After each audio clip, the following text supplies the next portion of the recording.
ഇന്നൊരു അവിൽ നനച്ച ഉണ്ടാക്കാൻ പോണം. അതിനാവശ്യമായിട്ടുള്ള അവില്, തേങ്ങ, പാല്, പഴം, കൽക്കണ്ട്, മുന്തിരി, അണ്ടിപ്പരിപ്പ്. നമുക്കിനി തേനോ നെയ്യോ വേണമെങ്കിൽ ചേർക്കാം. അത് അവനവൻ്റെ ഇഷ്ടപ്രകാരം. അതിന് വേണ്ടിയിട്ട് അവില് ചേർക്കണം. നമ്മൾ ഒരു കപ്പോളം ഉണ്ട്. അതിലേക്ക് കുറച്ച് പാല്, ഒരു ഗ്ലാസ് പാല്, ഒരു കുഞ്ഞു ഗ്ലാസ് പാല്, കുറച്ച് പഴം, ആവശ്യത്തിന് പഴം. വൈകിട്ട് പൂജയ്ക്കും കൂടെ വേണ്ടിയിട്ടാണ് ഞാൻ വെക്കുന്നത്. കുറച്ച് കൽക്കണ്ട ഇട്ട് കൊടുക്കാം.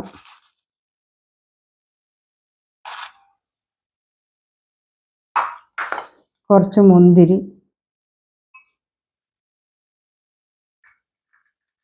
കുറച്ച് കാഷ്യൂനട്ട്, പിന്നെ തേങ്ങ ചെരുവിയത്. തേനും കൂടെ ചേർത്താൽ കൂടുതൽ നന്നായിട്ടുണ്ടാവും. ഞാൻ ചേർക്കുന്നില്ല, കാരണം ഞാൻ പൂജയ്ക്കായതുകൊണ്ട് ഞാൻ ഇതെല്ലാം എടുത്ത് ഉപയോഗിച്ചു മറ്റുള്ള സാധനങ്ങൾക്ക്. അതുകൊണ്ട് ഞാനത് ചേർക്കുന്നില്ല. ചേർത്താൽ സ്വാദ് കൂടും. നന്നായി ഇളക്കാം. പാലൊഴിച്ചു കൊടുക്കുക. പിന്നെ കട്ടയായിട്ട് ഇങ്ങനെ നിൽക്കണ്ട പറഞ്ഞിട്ട്.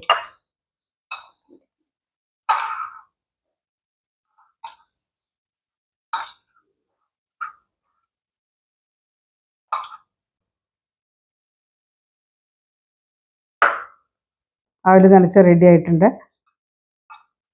ഇഷ്ടമായിട്ടുണ്ടെങ്കിൽ എല്ലാം ലൈക്ക് ചെയ്യുക, ഷെയർ ചെയ്യുക, സബ്സ്ക്രൈബ് ചെയ്യുക.